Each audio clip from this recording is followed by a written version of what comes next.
प्रणाम। मैं पूनम शर्मा आपके बीच में उपस्थित हूँ, योग एवं प्राकृतिक चिकित्सक।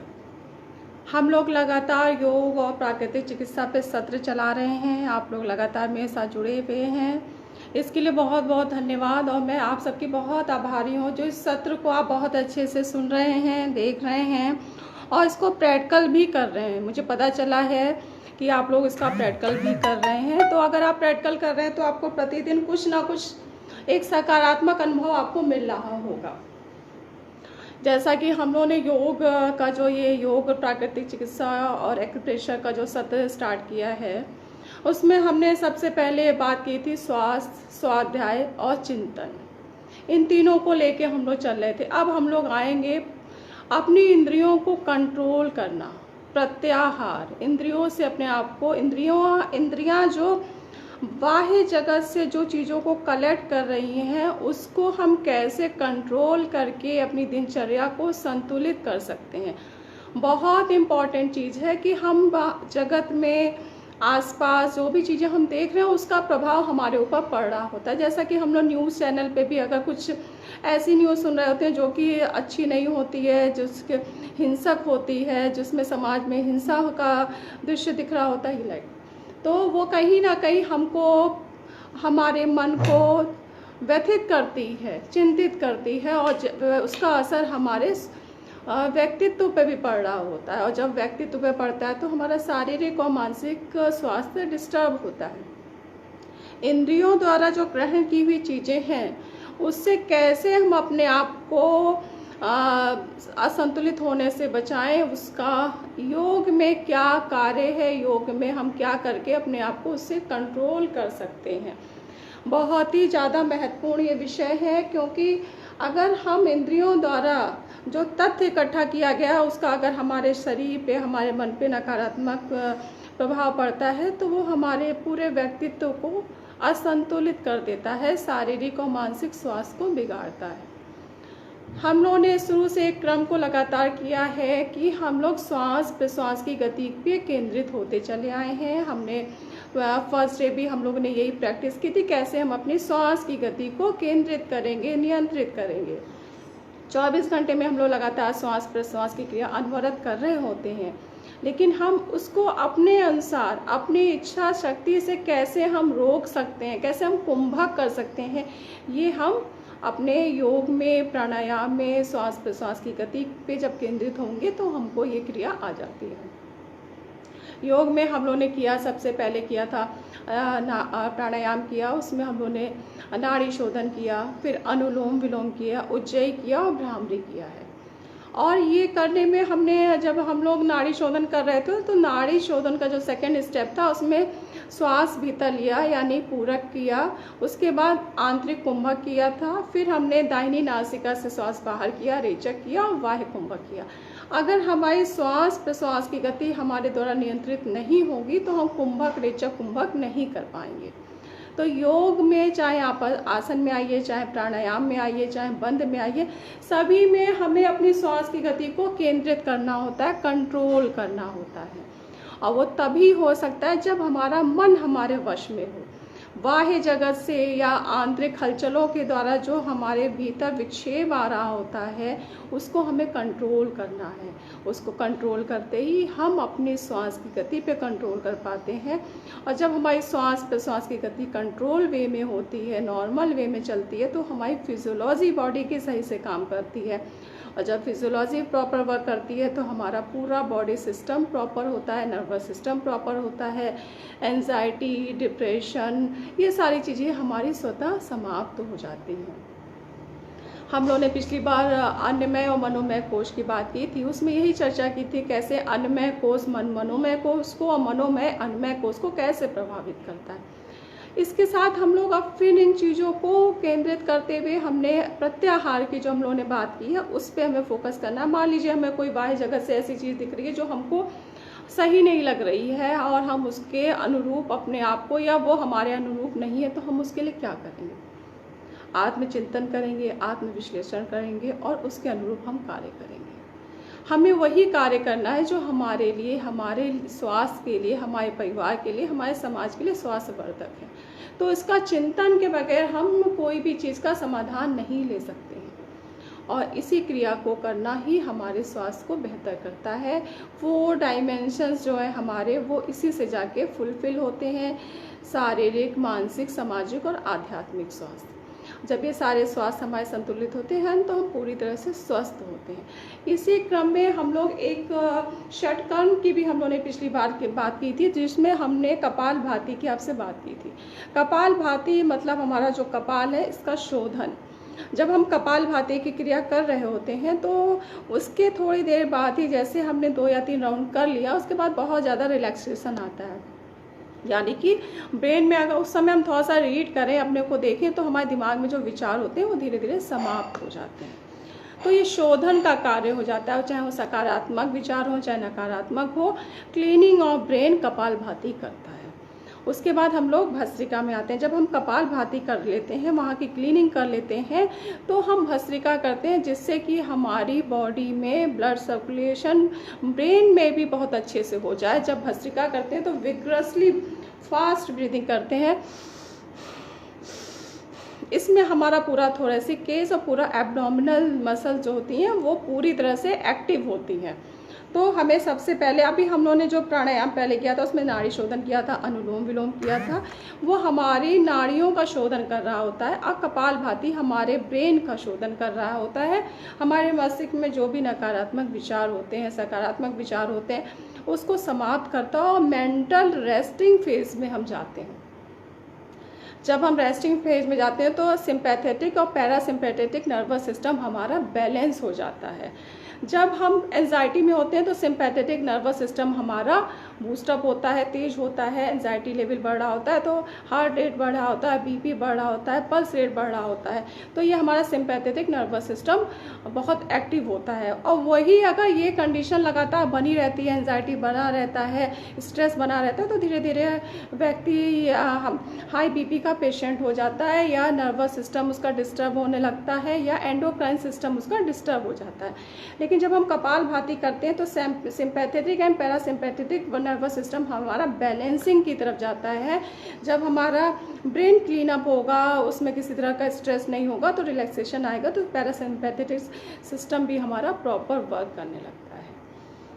करना कैसे है? हमें पहले कपाल का शोधन करना है। पद्मासन, अर्ध पद्मासन, सुखासन, जिसमें भी आप बैठना चाहो आप बैठ जाओगे। पीठ को सीधी करेंगे और पहले तो अपना ध्यान अपनी श्वास की गति पे ले जाएंगे। बहुत अच्छे से श्वास प्रश्वास की क्रिया को करेंगे। ध्यान देंगे कि हम कितनी श्वास ले रहे हैं, कितनी निकाल रहे हैं। पूरी तरह से विश्राम, और हम अपना ध्यान अपनी श्वास प्रश्वास की गति पे केंद्रित कर देते हैं। आती जाती श्वास को हम देखते हैं, और इस क्रिया को करते ही शरीर हमारा विश्राम की अवस्था में होता है। 5 से 10 सेकंड इसको करने के बाद फिर हम बहुत अच्छे से इनहेल करते हैं, श्वास को भीतर लेते हैं। श्वास भीतर लेने पे हमारा लंग्स का एरिया, यानी कि हमारा थोरेसिक केस, हमारी एब्डोमिनल मसल्स पूरी टाइट हो जाती है, एयर टाइट हो जाता है।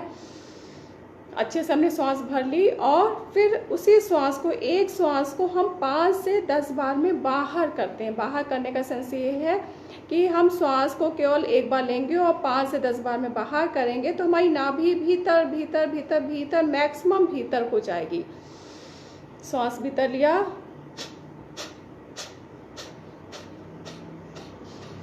इस तरह से हमें करना होता है। और जैसे श्वास हमारी खत्म हो गई, लगा कि अब हम श्वास को बाहर नहीं कर पा रहे हैं, जैसे हम रेस्टिंग फेज में आते हैं, स्वतः ही हमारे जो दोनों नॉस्ट्रिल्स हैं वो बहुत प्रॉपर इनहेलिंग कर लेते हैं। फिर हमने प्रॉपर एयर अंदर ले ली है, एयर टाइट पूरी बॉडी को कर लिया है। इसको सही से देखने के लिए कि हम सही कर रहे हैं या नहीं कर रहे हैं, तो अपने दोनों हाथों को ऐसे करके और अपनी नाभि पे अपने हाथ को रख लेंगे। नाभि पे अपनी हाथ रखते ही फिर इस क्रिया को करते हैं, तो हमारी नाभि अंदर को जा रही होती है, तो हमें फील होता है कि हाँ हम प्रॉपर कर रहे हैं। ध्यान बहुत ज़्यादा इस पर देना है कि केवल हमें श्वास को बाहर करना है, भीतर नहीं लेना है। लगातार हम श्वास को बाहर करते जाएंगे। एक बार श्वास लेंगे और 5 से 10 बार उसको बाहर करेंगे। सांस भीतर लिया और उसको सिर्फ बाहर करेंगे। हाथ हमने नाभि पे रखा हुआ है। इस तरह से हमें 5 से 10 बार करना है जैसे हम करते हैं। और जब लगता है कि अब सांस नहीं है, फिर हम रेस्ट में आएंगे, अपनी सांस की गति पे देखेंगे, फिर से सांस हमारे भीतर होती है। ये था हमारा कपालभाति। इसको हम 3 से 5 राउंड करेंगे। करने के बाद थोड़ा सा रेस्ट करेंगे, श्वास की गति को नॉर्मल होने देंगे। फिर हम लोग आते हैं इसके बाद भस्त्रिका में। भस्त्रिका में क्या करना है कि विग्रस करना है। जितनी इनहेल कर रहे हैं उतनी एक्सहेल कर रहे हैं। इस तरह से हमें करना होता है। ओल्ड पर्सन है जिसको हाई बीपी है और बॉडी में वीकनेस है, वो आराम से कर सकता है। जिसको कोई प्रॉब्लम नहीं है वो विग्रस फास्ट ब्रीदिंग कर सकता है। तो ये हमारा था कपालभाति और भस्त्रिका। ये दोनों हमारे कपाल को स्वस्थ करता है, नर्वस सिस्टम को स्वस्थ करता है और एंजाइटी को ख़त्म करता है, डिप्रेशन को ख़त्म करता है, नर्वस सिस्टम को स्ट्रॉन्ग करता है, एंडोक्राइन सिस्टम को भी बैलेंस करता है। ये था हमारा ब्रेन के लिए वर्क था। ये हमने इसको किया। उसके बाद हम लोग आएंगे, आज हम लोग बंध पे आएंगे। हमारी हड्डी है, ये भी नर्वस सिस्टम से कनेक्ट है। ये आज हम जो भी चीज़ें कर रहे हैं वो नर्वस सिस्टम से डायरेक्ट कनेक्टेड है। रीढ़ की हड्डी पे काल्पनिक रूप से कुछ चक्र माने गए हैं, कुछ एनर्जी सोर्स माने गए हैं, जिसको योग की भाषा में चक्रों का नाम दिया गया है। मॉडर्न मेडिसिन में हमने आपसे पहले भी चर्चा की थी कि हमारे नर्व इम्पल्स हमारे स्पाइनल कॉर्ड के थ्रू होते हुए बॉडी के डिफरेंट ऑर्गन्स में जाते हैं। उसके अकॉर्डिंग हम फंक्शन करते हैं। नर्व इम्पल्स के according sympathetic and parasympathetic impulse जा रहे होते हैं, उसी के अकॉर्डिंग हमारी बॉडी वर्क कर रही होती है। योग में हमारा क्या है, योग में कुछ चक्र माने गए, कुछ ऊर्जा के स्रोत माने गए जो हमारे स्पाइन पे पर्टिकुलर पोर्शन पे सिचुएटेड हैं, उनको हम लोग चक्र कहते हैं। चक्र जो है सबसे पहले हमारा मूलाधार चक्र होता है, जो बैक स्पाइन की रीढ़ की हड्डी के सबसे नीचे सैक्रल पोर्शन के पास एक काल्पनिक एनर्जी सोर्स माना गया जिसको मूलाधार चक्र कहते हैं।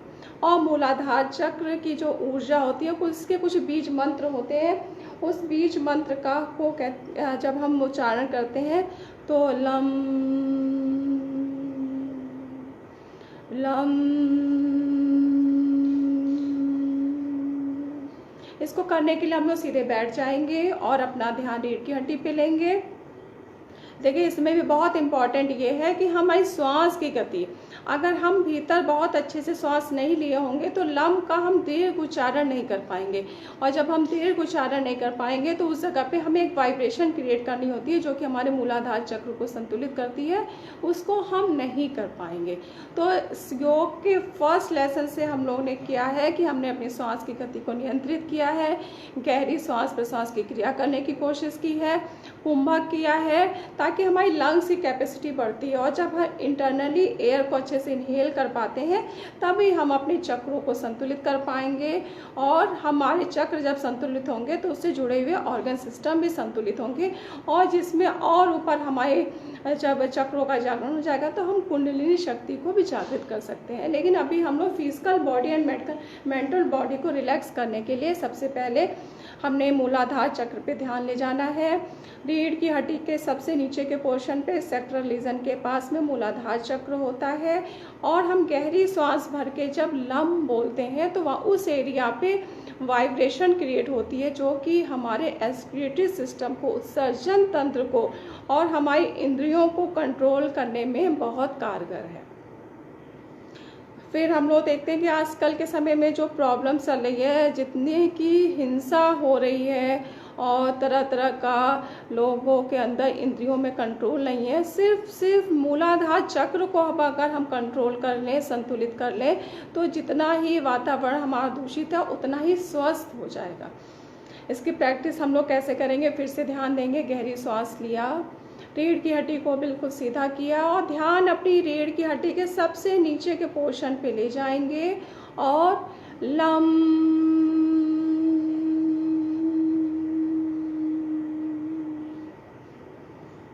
आप लोग प्रैक्टिस जब करेंगे तो आपको समझ में भी आएगा। जब आप लम बोल रहे होते हैं तो आपके भीतर जो वायु है, जो लंग्स में एयर है, वो बाहर हो रही होती है और प्लस आपके लोअर पोर्शन पे मूलाधार चक्र के पास वाइब्रेशन क्रिएट होता है। तो हमने अपना ये मूलाधार चक्र को संतुलित करने के लिए, उसके बाद जब हम इसको संतुलित करते हैं तो उसके साथ मूल बंध लगाते हैं। मूल बंध कैसे लगाएंगे? श्वास पहले बहुत अच्छे से भीतर लेंगे और श्वास को बाहर करके लोअर पोर्शन ऑफ बॉडी को अपलिफ्ट करेंगे, एनस भी ऊपर की साइड लिफ्ट करेंगे। मूलाधार चक्र को संतुलित करने के लिए अपने लोअर बॉडी को, बैक स्पाइन का जो नीचे का पोर्शन है, एनस और रेक्टल से लगा हुआ जो पोर्शन है, उसको अपलिफ्ट करके थोड़ी देर हमें रोकना होता है। तो ये हमारे मूलाधार चक्र को संतुलित करता है, हमारे एक्सक्रीटरी सिस्टम को सही करता है, इंद्रियों को कंट्रोल करता है, सेक्स ऑर्गन्स जो हैं उनको भी संतुलित करता है, किसी तरह की प्रॉब्लम होती है उसको समाप्त करता है। उसके बाद हम लोग आते हैं उद्यान बंध पे। उद्यान बंध हमारा मणिपूरक चक्र पे होता है, और मणिपूरक चक्र जब संतुलित होता है तो हमारा डाइजेशन प्रॉपर होता है, और डाइजेशन अगर प्रॉपर होता है तो डायबिटीज़ की प्रॉब्लम नहीं होती है, कॉन्स्टिपेशन नहीं होता है, कोलाइटिस नहीं होता, मतलब पूरा होल डाइजेस्टिव सिस्टम हमारा बैलेंस होता है। इसको भी करेंगे कैसे कि भीतर बहुत अच्छे से श्वास भीतर भरा, और एक गहरी श्वास लेने के बाद ऊपर श्वास कर देंगे, श्वास को पूरी तरह से बाहर निकाल के, और अपनी नाभि को भीतर जितना भीतर आप खींच सकते हैं उतना भीतर खींच के रोकेंगे। अपनी नाभि को रीढ़ की हड्डी से टच कराने की कोशिश करना है हमें, श्वास बाहर करके इसको करना है। और थोड़ी देर इसी परिस्थिति में बैठे हुए 5 से 10 मिनट बाद फिर श्वास जैसे लेते हैं वैसे हमारा मूल उद्यान बंध जो है वो खुल जाता है। और इस चक्र का जो मंत्र है उसका भी उच्चारण हम करते हैं साथ में, तो बहुत अच्छा होता है। उसके लिए आपको श्वास गहरी लेने के बाद रम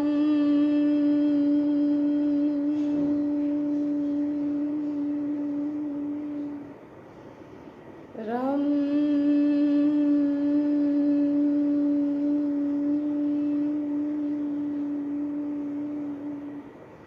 ये था हमारा रम। जब बोलते हैं तो हमारे मणिपूरक चक्र पे वाइब्रेशन होता है जो कि हमारे पूरे डाइजेस्टिव सिस्टम को भी संतुलित करता है। उसके बाद हम लोग आते हैं विशुद्धि चक्र पे। फर्स्ट डे भी हम लोग ने बात की थी, विशुद्धि चक्र का बहुत इंपॉर्टेंट रोल है। विशुद्धि चक्र हमारा बैलेंस रहता है तो हमारे जो थायराइड की प्रॉब्लम है वो समाप्त हो जाती है, बॉडी में जल तत्व का संतुलन समाप्त हो जाता है, और शारीरिक और मानसिक स्वास्थ्य भी बहुत बेहतर होता है। इसको करने के लिए यहाँ पे विशुद्धि चक्र और इसका जो बंध है उसको जालंधर बंध कहते हैं। इस जगह पे जो बंध हम लगाते हैं उसको जालंधर बंध कहते हैं। सबसे पहले मूल बंध लगाया हमने जो मूलाधार चक्र पे है, फिर उद्यान बंध लगाया जो मणिपूरक चक्र पे किया। अब हम जालंधर बंध लगाएंगे जो कि हमारे विशुद्धि चक्र पे स्थित है। इसमें भी श्वास भीतर लेंगे, बहुत अच्छे से श्वास भीतर, और फिर प्रश्वास श्वास बाहर करके चिन डाउन करेंगे। जितनी देर आप रोक सकते हैं उतनी देर रोकेंगे, फिर सिर को सीधा करेंगे, श्वास भीतर लेंगे तो आपका ये बंद खुल जाता है। सभी बंधों की प्रैक्टिस हम 3 बार कर सकते हैं, मैक्सिमम 10 से 15 सेकेंड रुक सकते हैं। प्रैक्टिस होते ही हम इसको और भी ज़्यादा कर सकते हैं। और इसका बीज मंत्र जो है, अगर हम इसको बीज मंत्र से संतुलित करना चाहते हैं, वाइब्रेशन से संतुलित करना चाहते हैं, तो फिर श्वास बहुत अच्छे से भर के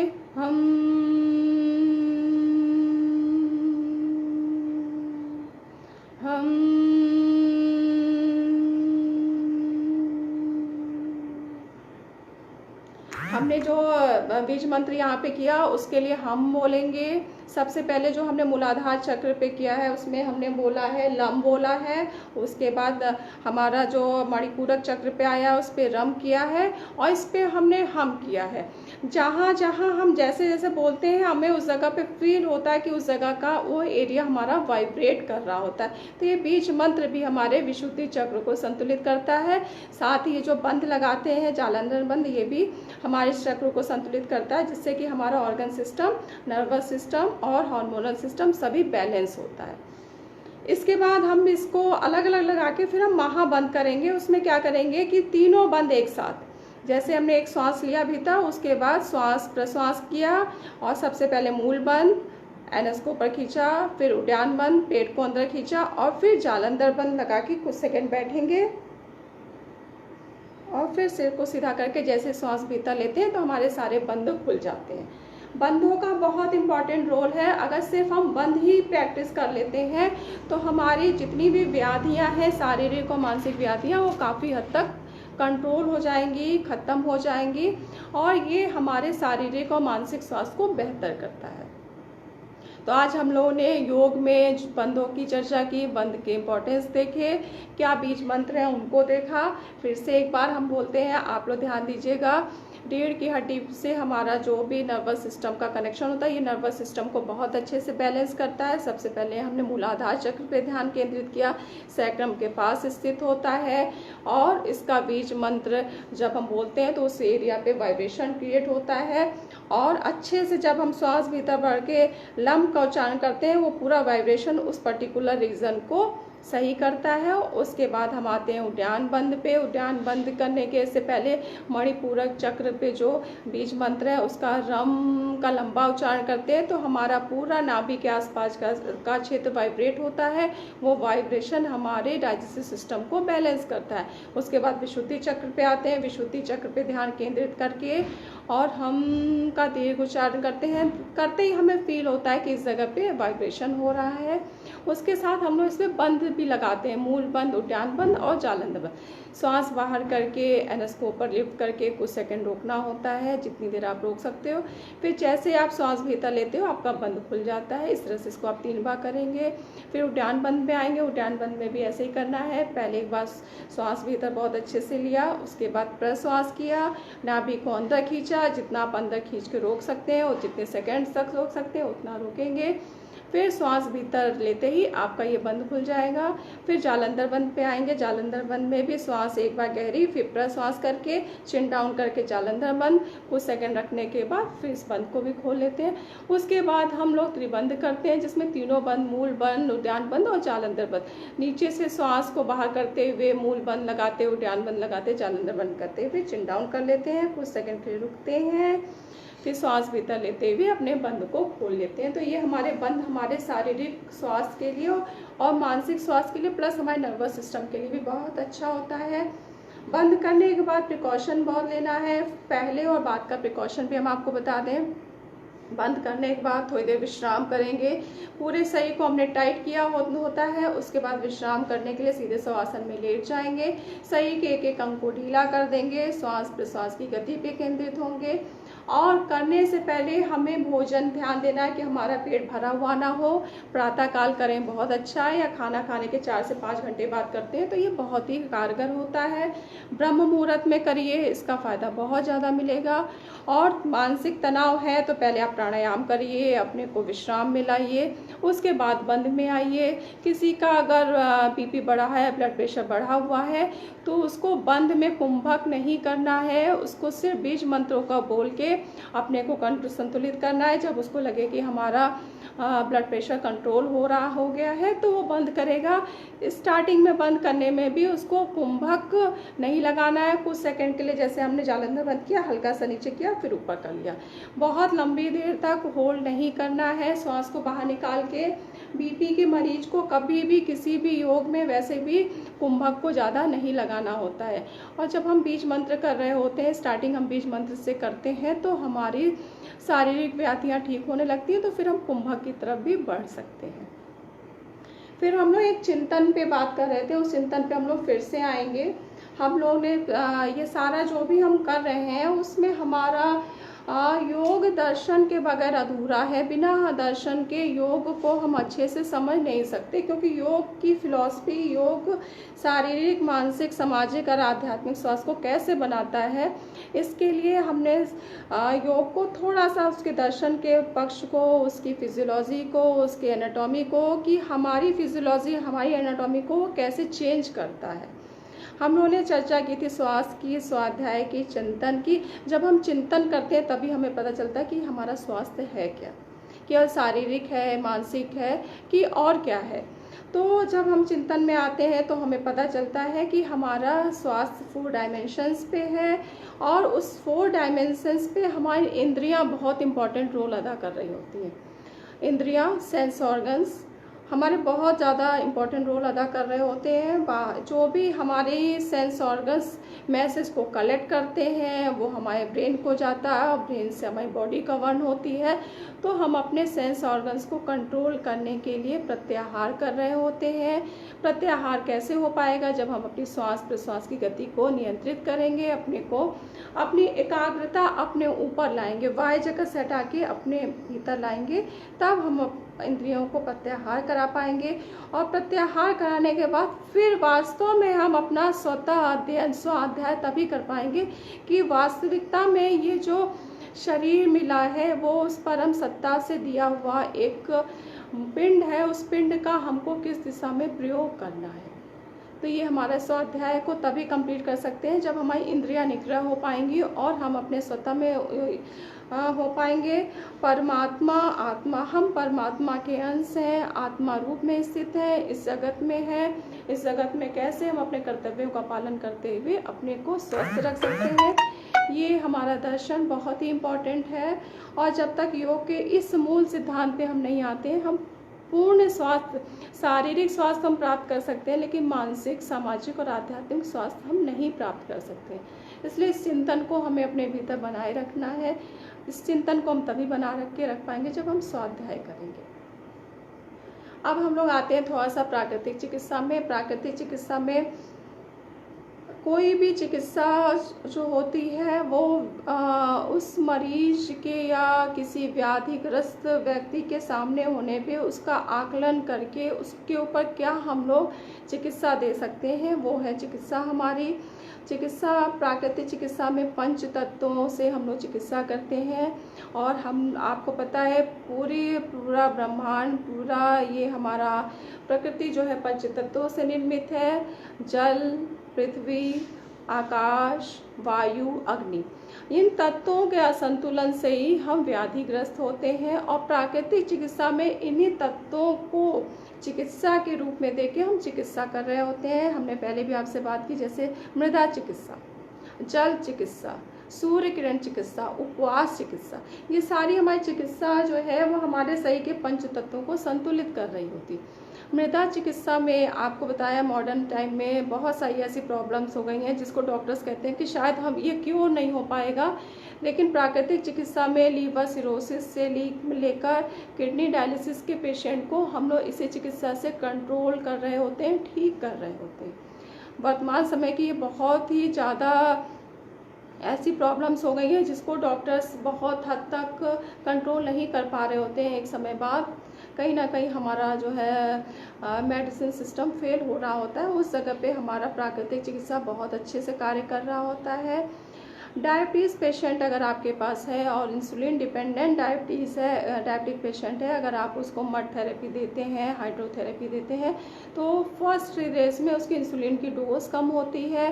विदिन अ वीक उसका इंसुलिन मैक्सिमम बंद हो जाता है। 15 दिन बाद वो ओरल मेडिसिन पे आ जाता है और धीरे धीरे अगर वो 3 से 4 महीना पूरा प्राकृतिक चिकित्सा लेता है तो वो उसको मेडिसिन की बहुत कम आवश्यकता पड़ती है या नहीं पड़ती है।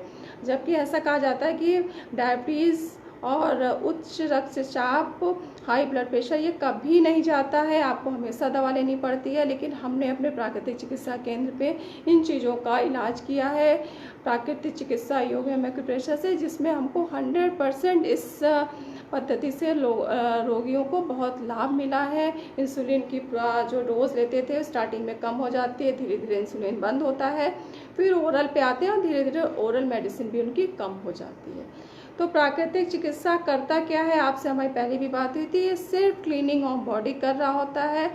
डायबिटीज़ की जो शुरुआत होती है कहीं ना कहीं स्टमक से होती है, लीवर से होती है। पेशेंट को या तो कोलाइटिस होता है या कॉन्स्टिपेशन होता है, धीरे धीरे उसका मेटाबॉलिक डिसऑर्डर होने लगता है और उसमें जो इंसुलिन का प्रॉपर सिक्रीशन ना होना, लीवर की प्रॉपर फंक्शनिंग ना होना, ये जो है डायबिटीज़ को स्टार्ट कर रही होती है। और जैसे ही इन चीज़ों को हम लोग ट्रीटमेंट के थ्रू देते हैं, धीरे धीरे वो प्रॉब्लम उसकी समाप्त हो जाती है। लेकिन ध्यान देना होता है, इसमें हम लोग मड पैक देते हैं, मड पैक का क्या रेशियो होगा, किस पोर्शन में होगा, कितने समय के लिए होगा, तो ये नेचुरोपैथी का पार्ट है। एक केस मेरे पास आया था, आज आपसे थोड़ा प्राकृतिक चिकित्सा पे डिस्कस कर रहे हैं। प्राकृतिक चिकित्सा में एक केस ऐसा आया, जो लेडी करीब 4 साल से कब्ज की बहुत ज़्यादा, मतलब कब्ज की समस्या से इतनी ज़्यादा ग्रसित थी कि उसको एनीमा भी लगता था, उसको ओरल मेडिसिन भी दी जाती थी। सब कुछ करने के बाद भी वो लेडी स्वस्थ नहीं हो पा रही थी। एलोपैथी, आयुर्वेदिक, यूनानी, होम्योपैथी सारी मेडिसिन उसने ले ली थी। अल्टीमेटली 3 से 4 साल के ट्रीटमेंट के बाद वो मुझे सर्च करते हुए आई, सेंटर पे आई, और उसको चौथे दिन टोटल जो उसका स्टूल जो आंतों में रुका हुआ था वो 4 से 5 बार मोशन होने के बाद वो ड्रेन आउट हो गया। सालों की समस्या उसकी 4 दिन में समाप्त हुई, इसी प्राकृतिक चिकित्सा से। क्योंकि प्राकृतिक चिकित्सा पे जब हम लोग ट्रीटमेंट दे रहे होते हैं, मड पैक दे रहे होते हैं, वो करता कैसे वो भी हम आपको बताते हैं। तो जब मड पैक देते हैं या सिकाई देते हैं तो पर्टिकुलर पोर्शन पे उस एरिया का ब्लड सर्कुलेशन इम्प्रूव कर रहा होता है। ब्लड सर्कुलेशन जब इम्प्रूव करेगा तो विषाती तत्व वहाँ नहीं रहेंगे, वहाँ की मसल्स की टोनिंग बढ़ती है, और मसल्स की टोनिंग बढ़ती है तो मूवमेंट वहाँ का बढ़ता है, और हाथों का मूवमेंट बढ़ने से फीकल मैटर उसका बाहर हो गया। तो इस तरह से बहुत सारे एविडेंस हैं, बहुत सारे प्रमाण हैं, बहुत सारे रोगी इन चीज़ों से ठीक हो जाते हैं। प्राकृतिक चिकित्सा का इतना ज़्यादा महत्व है। और इसमें प्राकृतिक चिकित्सा में आप दिनचर्या में अपने लिए ये कर सकते हैं कि कभी आप प्रकृति का संरक्षण करिए, प्रकृति के साथ आप रहिए। प्रकृति के संरक्षण में करना क्या है कि अगर आपके आसपास पौधे हों तो उनकी सेवा करिए। मिट्टी में आपका हाथ जाएगा आप, और हम ये समझते हैं कि हम उन पेड़ पौधों को जल दे रहे हैं और उनको लेकिन कहीं ना कहीं वो हम अपना कार्य कर रहे होते हैं। क्योंकि जैसे हम मिट्टी में हाथ डालते हैं, प्रकृति हमको क्लीनिंग करना स्टार्ट कर देती है। मिट्टी की टेंडेंसी होती है और शोषण करने की, और हम जैसे मिट्टी में हाथ डालते हैं तो हमारे शरीर के विषाती तत्व उस मिट्टी में जाने लगते हैं और हम स्वस्थ होने लगते हैं। हम उस पौधे की नहीं अपनी सेवा कर रहे होते हैं। साथ ही साथ हम गार्डन में काम कर रहे होते हैं तो हमारे पास ऑक्सीजन, क्योंकि पेड़ पौधों के बीच में है तो ऑक्सीजन लेवल उनका मेंटेन है, वो हम इनहेल कर रहे हैं तो हमारी बॉडी में भी ऑक्सीजन लेवल मेंटेन हो रहा होता है। इन जनरल मतलब आपसे ये कहना चाह रहे हैं कि नेचर के जितना संपर्क में हम रहेंगे उतना ही प्राकृतिक चिकित्सा हमारी स्वतः हो रही होती है। तो प्राकृतिक चिकित्सा को, प्राकृतिक जीवन को हम अपना के काफ़ी हद तक अपने आप को स्वस्थ रख सकते हैं। साथ ही में एक चीज़ हम आपसे आज शेयर करना चाहेंगे। ये त्रिफला आप सभी जानते होंगे। त्रिफला, हाँ जी, अभी हम उसी की बात कर रहे थे। डिटॉक्स करना है बॉडी को। डिटॉक्स करने के लिए हमें आहार भी अपना चेंज करना होगा, हमें योग भी करना होगा, और हमें कुछ प्राकृतिक चिकित्सा भी करनी होगी। नीलू जी की शायद वाइब्रेशन मुझे कैच हो गई थी, इनका क्वेश्चन आने से पहले मेरे पास ये त्रिफला का आ गया था माइंड में। तो त्रिफला जो है वो क्लीनिंग बहुत अच्छे से कर रही होती है। त्रिफला को करना क्या है, त्रिफला हम लोग बहुत तरीके से ले सकते हैं। जिनको कब्ज की शिकायत है वो रात में गर्म पानी के साथ ले सकते हैं। जिनको एसिड की प्रॉब्लम है, कोलाइटिस की प्रॉब्लम है, वो मट्ठे के साथ ले सकते हैं। और वैसे आँखों के लिए और होल बॉडी के लिए आप रात का भिगोया हुआ क्लीनिंग के लिए बहुत अच्छा है। रात भर आप 1 से 1.5 ग्लास पानी में 1.5 चम्मच त्रिफला को अच्छे से फुला दीजिए, और मॉर्निंग में जो पानी निथर के आ जाता है उसको आप आराम से बैठ के घूंट घूंट पीजिए। आपको खुद समझ में आएगा कि आपके गले से लेके लंग्स से लेके पूरी बॉडी में क्लीनिंग प्रोसेस करता है। साथ ही साथ हमारी आई साइट को इम्प्रूव कर रहा होता है। विटामिन सी होता है, रफेस होता है, और ये सारी चीज़ें हमारी बॉडी को क्लीन अप के साथ साथ हमारी आईसाइट को इम्प्रूव कर रही होती है। आयरन भी होता है काफ़ी हद तक। ये हमारी सारी प्रॉब्लम, त्रिफला को अमृत रसायन भी कहा गया है। अगर हम इसका नियमित सेवन करते हैं तो हमको बुढ़ापा नहीं आता है। इसके साथ हम लोग ने क्लीनिंग के लिए योग में प्राणायाम किया है, भस्त्रिका किया है। ये हमारी प्राण ऊर्जा को क्लीन अप करता है। प्राणायाम हमारे शोधन कार्य को, नाड़ी शोधन, प्राण ऊर्जा तो नहीं कहेंगे, प्राण ऊर्जा का विस्तार करता है, हमारी नाड़ियों का शोधन करता है, कपाल का शोधन करता है। प्राकृतिक चिकित्सा में आपको बताया कि इसमें मड पैक यूज़ करते हैं। मड पैक अगर कॉन्स्टिपेशन की प्रॉब्लम है तो एब्डोमेन पे करते हैं, बैक में करते हैं। तो कुछ नहीं समझ में आ रहा है और हमें अपनी बॉडी को क्लीन अप करना है तो अपनी हाथ की हथेली और पैर के तलों में मिट्टी का लेप लगा के थोड़ी देर ऐसे छोड़ देंगे, प्लस आई पैक लगा देंगे, आँखों पे मड पैक लगा के थोड़ी देर विश्राम करेंगे। तो ये भी हमारी बॉडी को क्लीन करने में बहुत ज़्यादा कारगर है। साथ ही साथ वाटर इनटेक बहुत अच्छे से लेना है। तांबे के पात्र में रख के जल का सेवन करें, ये भी हमारी बॉडी की क्लीनिंग को बहुत होता है। बाकी और कुछ मैं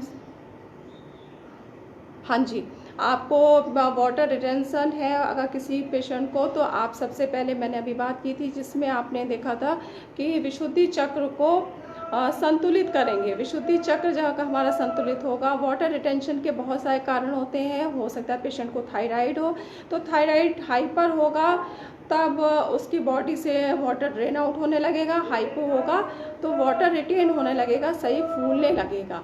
तो उसके लिए हम पेशेंट की डायग्नोसिस सबसे इम्पॉर्टेंट होती है कि what the reason of water retention. तो उस पेशेंट की जब हम केस हिस्ट्री बनाते हैं तो हमें प्रॉपर पता चल पाता है कि रीज़न क्या है। उस रीज़न के लिए अगर रीज़न पता है तो मान लीजिए अगर उसको थायराइड है तो हम उसको कराएंगे, उज्जाई प्राणायाम कराएंगे, भस्त्रिका कराएंगे, कपालभाति कराएंगे और जालंधर बंद कराएंगे। सारी चीज़ों को हम कराते हैं।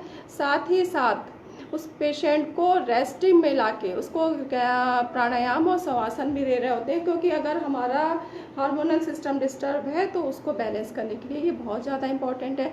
किडनी की इन केस हो सकता है पेशेंट को किडनी की प्रॉब्लम हो तो हम नेचुरोपैथी में आएंगे। नेचुरोपैथी में उसको किडनी के करस्पॉन्डेंस में मड पैक लगाएंगे, हॉट फुट बाथ देंगे, हिप बाथ देंगे, जिससे कि किडनी हमारा प्रॉपर फंक्शन करने लगे। और ललित जी का सवाल है,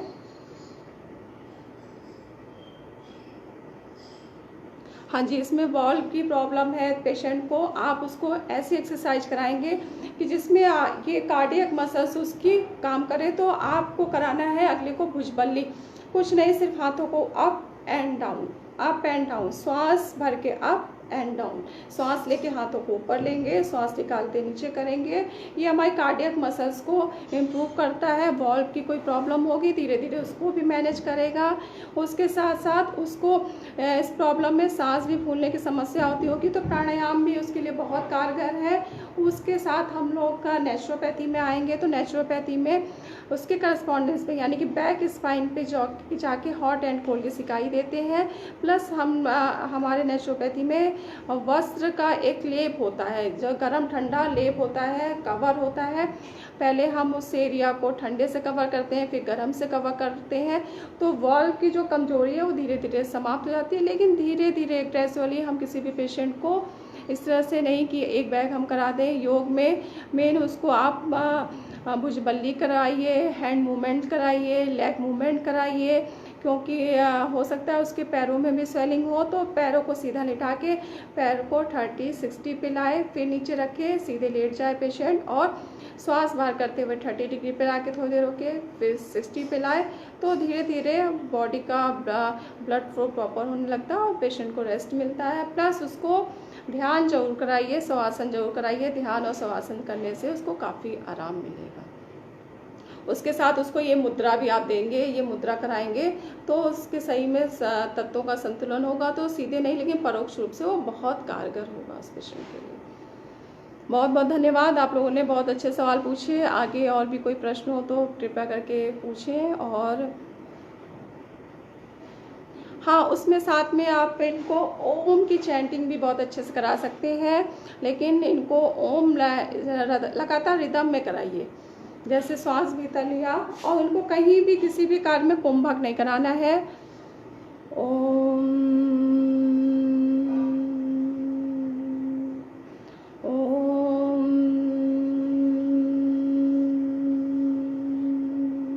इस तरह से लगातार आप 2 से 3 बार 5 बार ओम की चैंटिंग कराइए। कोई मंत्र का उच्चारण करवाइए। मंत्र जब हम बोलते हैं, प्रॉपर मंत्र बोलने के लिए अगर हम प्रॉपर इनहेलेशन नहीं होता है तो हम नहीं बोल पा रहे होते। तो हमारी बॉडी में अगर प्रॉपर एयर है, प्रॉपर ब्लड सर्कुलेशन है, तो हमारा हार्ट भी धीरे धीरे स्ट्रॉन्ग होने लगता है। तो उनको मंत्र का जाप जरूर करवाइए। बाकी और किसी का कोई सवाल हो तो प्लीज़ पूछें। और इस पर कमेंट आप लोग जरूर डालें। जो सत्र लगातार हम लोग चला रहे हैं, आप लोग को इससे फ़ायदा हो रहा है कि नहीं हो रहा है। कोई सवाल हो तो ज़रूर पूछें। नीलू जी, आपका बहुत बहुत धन्यवाद, जो आपने इतने अच्छे प्रश्न पिछले सत्र में भी पूछा था, इस बार भी पूछा है। अब हम लोग आते हैं थोड़ा सा एक्यूप्रेशर के लिए। एक्यूप्रेशर में हम लोगों ने बात की थी पिछली बार, 2 बार में हमने आज्ञा चक्र पे, साइनस के पॉइंट्स पे, हैंड पॉइंट पे। अब हम लोग थोड़ा सा कलर थेरेपी पे आते हैं। किसी को हाई ब्लड प्रेशर हो और आपके पास कोई सुविधा ना हो, आप कहीं रास्ते में हो, तो उसके लिए आप क्या करेंगे? अगर महिला है तो उसने अगर रेड बिंदी लगाई हो तो उनको आप कहिए कि वहाँ पे ब्लू बिंदी लगा ले, और नहीं तो बिंदी हटा के थोड़ा सा उसको प्रेस करें। ये हमारा आज्ञा चक्र जो होता है वो स्टिमुलेट होता है रेड कलर से। अगर हम उसको ब्लैक एंड या ब्लू करते हैं तो वो रिलैक्स होता है, सेडेट होता है। तो इस तरह से हम ब्लड प्रेशर को कंट्रोल कर सकते हैं कलर थेरेपी के द्वारा। साथ ही साथ उसको इस समस्या के लिए अगर चंदन मिल जाए, चंदन, पीला चंदन तो शीतलता का प्रतीक होता है, इस जगह पे चंदन लगा सकते हैं। उसके अलावा अगर और प्रॉब्लम है, नहीं कुछ कर पा रहे हैं, तो लेफ़्ट हैंड में अगर हाई बीपी है तो इस जगह पे, इस समय मेरे पास रेड कलर है तो आपको रेड से बता देते हैं। अगर लो बीपी है तो इस जगह पे रेड कलर लगाइए।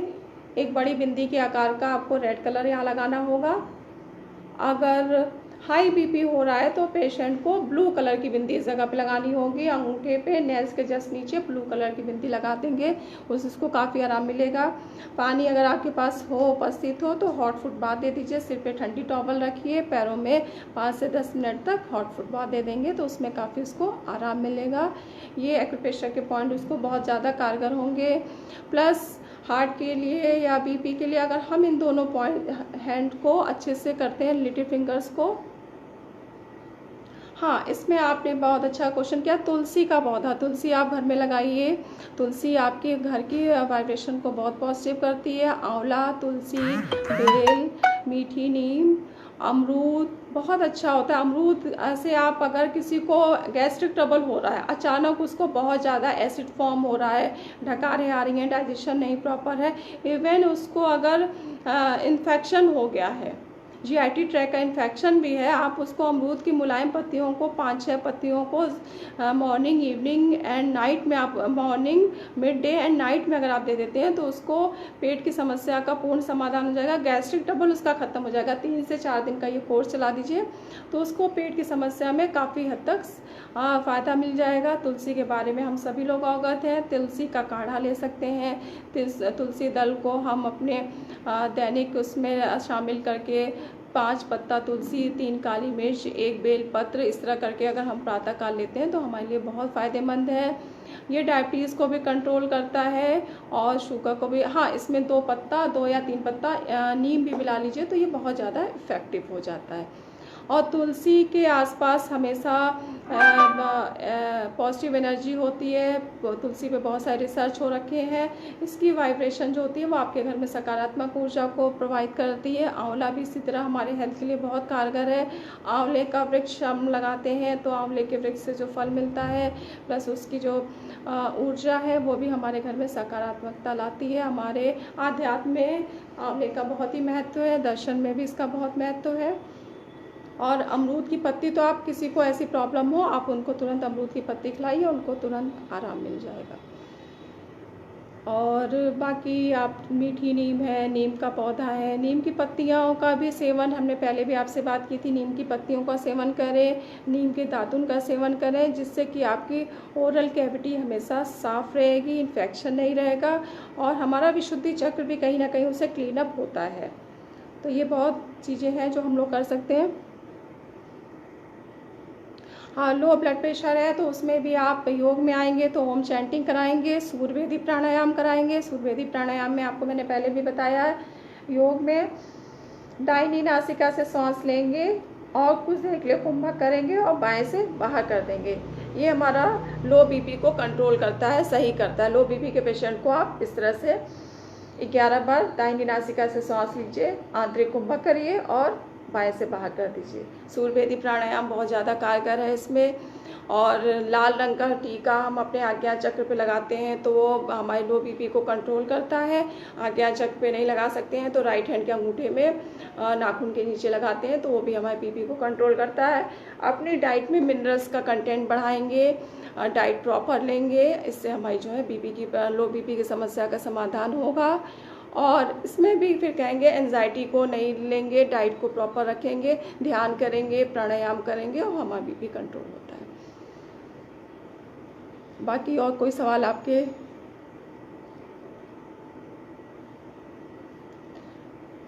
तो इसके साथ ही हम लोग ये सत्र समाप्त करते हैं। उम्मीद है आप लोगों को पसंद आया होगा। बाकी फिर हम लोग योग से जुड़ी और चर्चा को लेकर उपस्थित होंगे। नमस्कार, प्रणाम आप सभी को, धन्यवाद।